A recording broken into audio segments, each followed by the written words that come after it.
Hi, my name is Jake Juarez. I'm a product manager here at Farm Mobile. Today I'm sitting down with Cannon Gamble, one of our CSRs, to discuss mixed fleet management. So let's talk about it.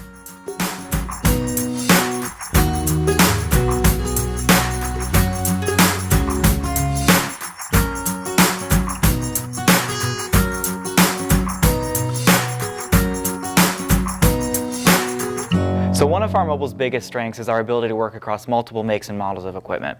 So Cannon, why are we allowed to do that?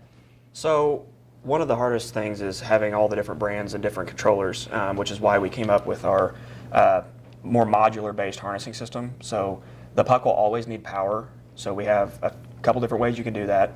But for example, this cable here will just go into a regular diagnostic port of any machine and also collect the OEM agronomic data. And then the other extensions you could add or subtract different cables for different controllers. For example, this one is for an ag leader system, and then it obviously color coordinated plugs in, and you can add more if you have multiple displays in a piece of equipment.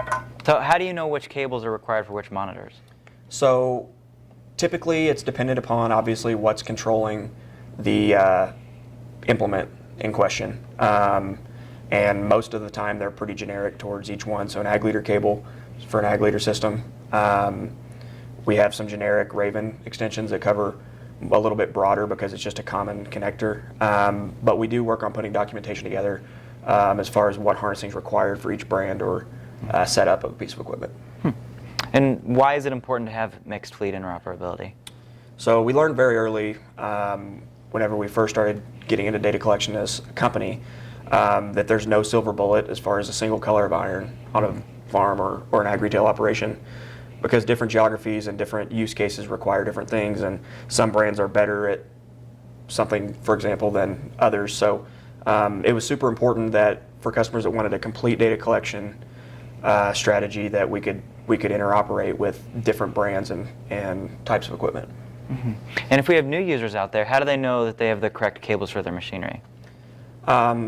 So when you get everything all installed, usually the quickest and easiest way to do it is to bring the machine online and then open up their mobile application and look and just make sure that they're seeing the data live that they would expect to see throughout operation.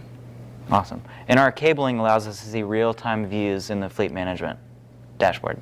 Yeah. So so I deal a lot with various ag retailers and customers, and one of the things that they really like to be able to do is harness into some of the aftermarket controllers that they may not be able to see in another logistics tool and monitor their operators' spray pressures, for example. If they have a new hired operator, they can watch and make sure that they're applying that chemical in a safe manner, how it's intended to be applied.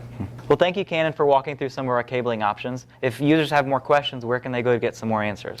Yeah, so we have online written documentation on our website, farmmobile.com, in the support resources section, or they can always just give us a call here at the office. Number is 844-337-2255.